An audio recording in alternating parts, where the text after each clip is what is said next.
Olá, seja muito bem-vindo ao nosso canal. Hoje vamos mergulhar em uma das histórias mais incríveis da Bíblia, a de José, filho de Jacó.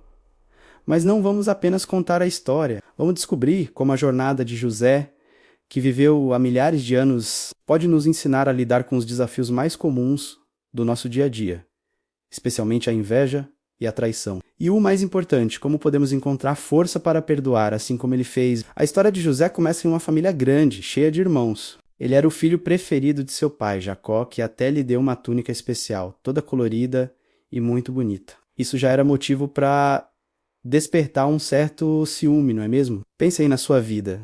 Já viu algo parecido? Talvez no trabalho, quando um colega é mais elogiado pelo chefe, ou na família, quando parece que o irmão recebe mais atenção. A semente da inveja é plantada em coisas pequenas. Mas com José, a situação piorou. Ele começou a ter sonhos e não eram sonhos comuns. Eram sonhos que mostravam que um dia ele estaria em uma posição de grande autoridade. E até mesmo seus pais e irmãos se curvariam diante dele. Agora, imagine a cena. Os irmãos já estavam com ciúmes por causa da túnica. E aí, o irmão mais novo chega contando que sonhou que todos iriam servi-lo. A reação deles foi imediata. A inveja se transformou em raiva e ressentimento. Eles começaram a odiá-lo. Quantas vezes isso acontece hoje? Alguém compartilha um sonho, um plano, um objetivo de vida e, em vez de receber apoio, encontra deboche, crítica e gente torcendo contra. As pessoas se sentem ameaçadas pelo sucesso dos outros. A sua luz pode incomodar quem vive na sombra. Os sonhos de José, que eram uma promessa de Deus para o futuro dele, foram vistos pelos irmãos como arrogância. Eles não conseguiram enxergar o plano de Deus. Só viram o irmão que eles queriam diminuir. E então o ódio chegou ao extremo. Um dia, quando José foi encontrar seus irmãos no campo, eles viram a oportunidade perfeita. A primeira ideia foi terrível: matá-lo. Mas um dos irmãos, Rúben, sugeriu algo um pouco menos cruel: jogá-lo em um poço vazio. A intenção dele era voltar depois para resgatá-lo, mas o plano mudou. Passou uma caravana de mercadores, e outro irmão, Judá, teve a ideia: por que não vendê-lo como escravo? Pelo menos ganhamos um dinheiro com isso.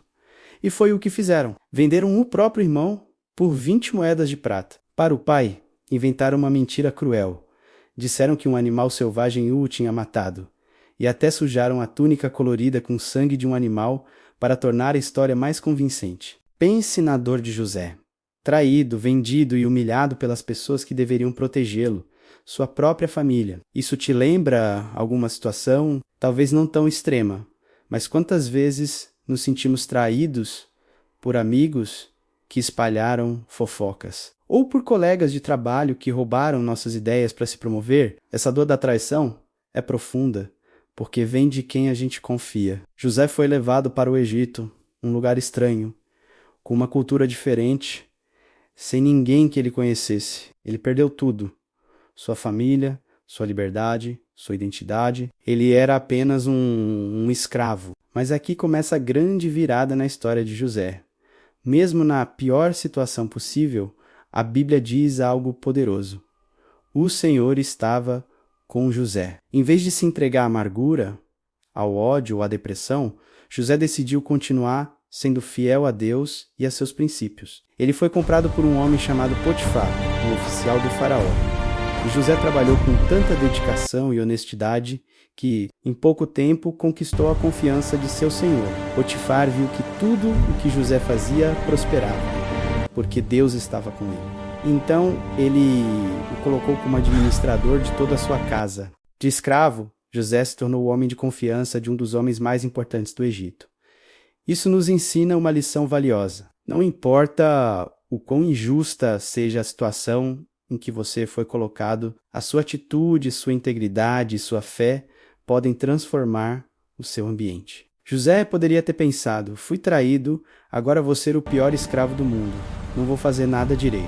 Mas ele escolheu ser excelente, mesmo na escravidão. Ele escolheu honrar Deus com seu trabalho.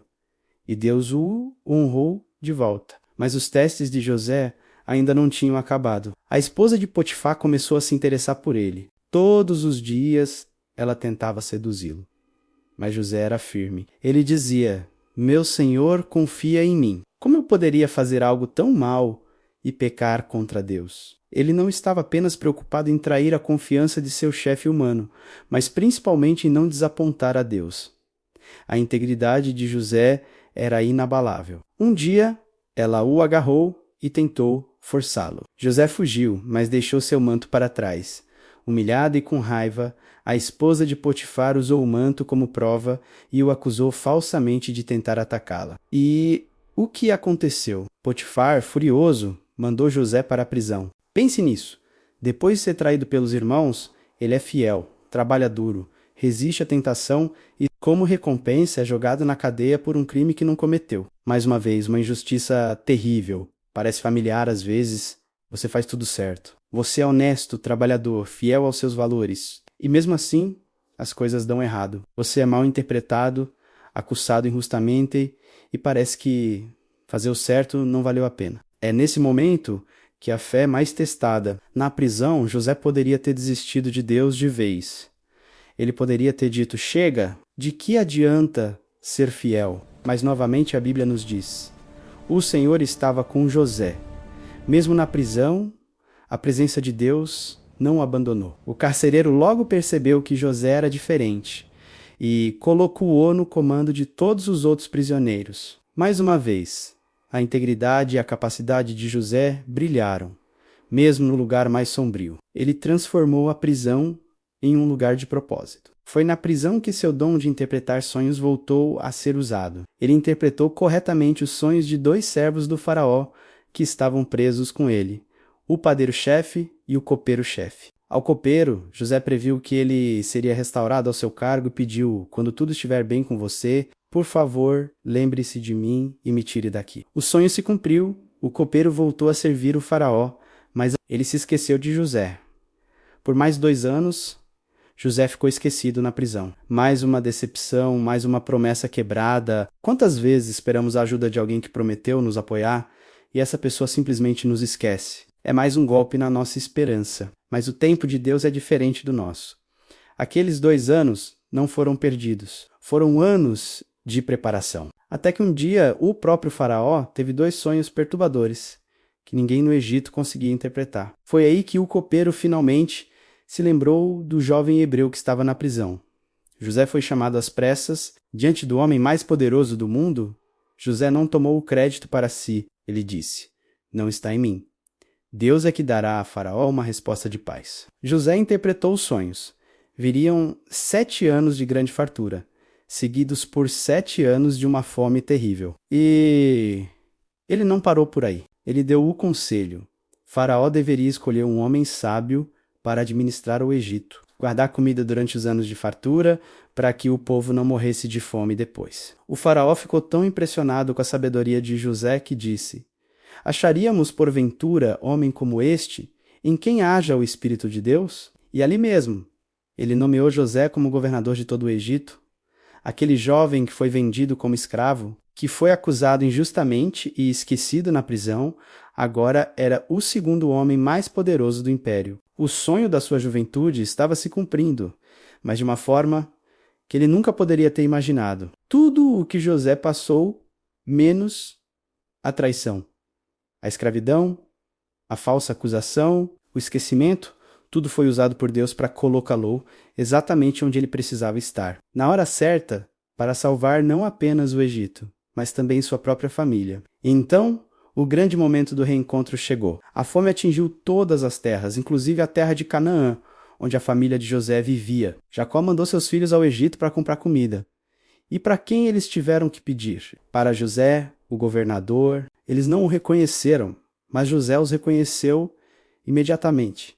Ele tinha todo o poder para se vingar. Ele poderia mandá-los para a prisão, poderia Degza, los morrer de fome. Ele poderia fazer com eles o mesmo que fizeram com ele. Mas José, depois de testar seus corações para ver se eles haviam mudado, não conseguiu mais se conter. Ele chorou e se revelou.